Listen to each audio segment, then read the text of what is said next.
Iyas Al-Muzani rahimahullah, salah satu ulama tabi'in yang masyhur dengan kepintaran dan kecerdasannya, dia berkata, aku selalu mengalahkan semua argumentasi yang ada di depanku. Karena Iyas sangat cerdas. Masya Allah, ulama tabi'in dan dia jadi hakim. Dia bilang kecuali ada satu orang. Dia hadir di majelisku dan aku terkalahkan dengan argumentasinya. Dia duduk di ujung majelis, selalu hadir dalam pengajian, tapi nggak pernah bertanya.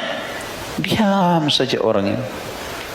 Satu waktu aku dekati dan aku tanya, semua sudah pernah bertanya kecuali dia. Hai fulan, kenapa kau nggak pernah bertanya?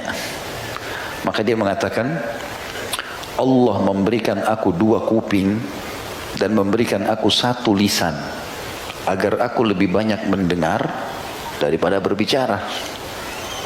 2 kuping untuk apa? Kenapa bukan 1 kuping? Dan lisan 1 agar lebih banyak dengar daripada banyak bicara.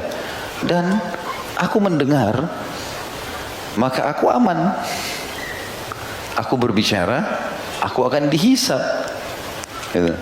Karena kata-kata yang sudah diucapkan susah untuk ditarik kan, nggak mungkin. Gitu. Bagaimana bijaknya mereka seperti itu? Ya.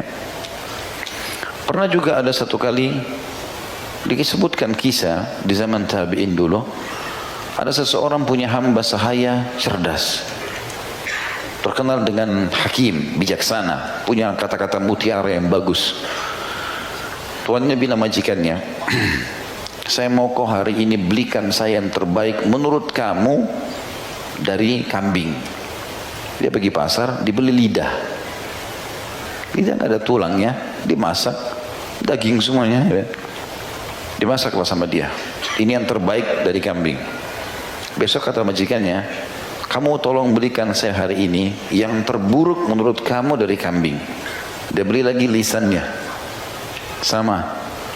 Terus majikannya tanya, kenapa kau membeli produk yang sama, barang yang sama? Kemarin saya minta yang terbaik, kamu beli lidah, sekarang yang terburuk juga lidah.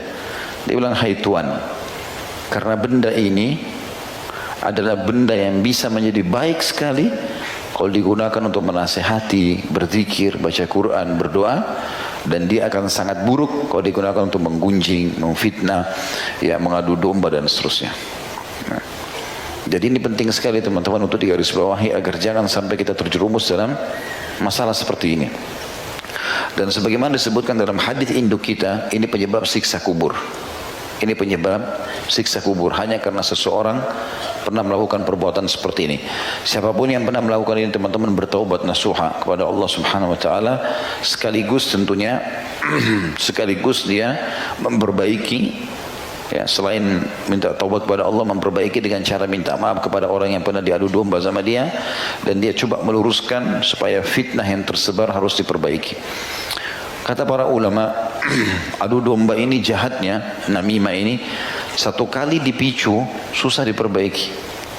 Walaupun kita datang, kecuali betul-betul kita bisa meluruskan, karena tampiasannya kemana-mana. Kita adu domba antara suami istri, datang masuk di antara mereka, atau antara atasan sama bawahan, atau maka itu sudah cukup untuk membuat akhirnya mereka pecah. Dan untuk memperbaiki tidak mudah, susah sekali gitu. Makanya dikategorikan dalam dosa besar. Ya. Dan banyak sekali hadis-hadis Nabi SAW yang berhubungan dengan masalah larangan dan perintah untuk menjaga lisan. Saya sebutkan beberapanya. Dan kalau ada pertanyaan tentu silakan ditulis seperti biasa. Hadis Bukhari Muslim, kata Nabi SAW dalam hadis ini kepada para sahabat, apakah kalian tahu sesuatu apa yang paling banyak membawa orang masuk ke dalam surga?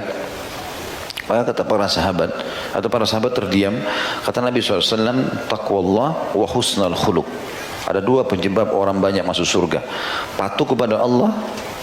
Dia patuh ini, takwa ini artinya mengerjakan perintah Allah tanpa memilah mana wajib, mana sunnah, semua dikerjakan, meninggalkan semua larangan Allah, haram atau makruh.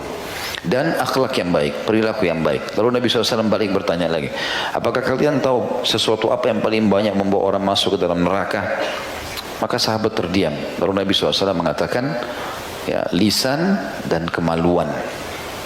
Ini hadis yang kedua yang juga berhubungan dengan masalah ini, di mana Nabi SAW pernah melewati bangkai kambing. Lalu beliau mengatakan, siapa yang mau membeli bangkai kambing ini? Maka para sahabat mengatakan, ya Rasulullah, jangankan dia sudah jadi bangkai, hidup pun, ya, kalau dia cacat, karena kebetulan kambing itu cacat, tanduknya patah, matanya buta, kakinya patah. Kalau dia hidup tidak ada yang mau. Bagaimana kalau sudah jadi bangkai? Kata Nabi SAW, seseorang, demi zat dan jiwaku dalam genggamannya, seseorang di antara kalian, ya, memakan bangkai ini lebih ringan daripada dia menceritakan aib saudaranya Muslim.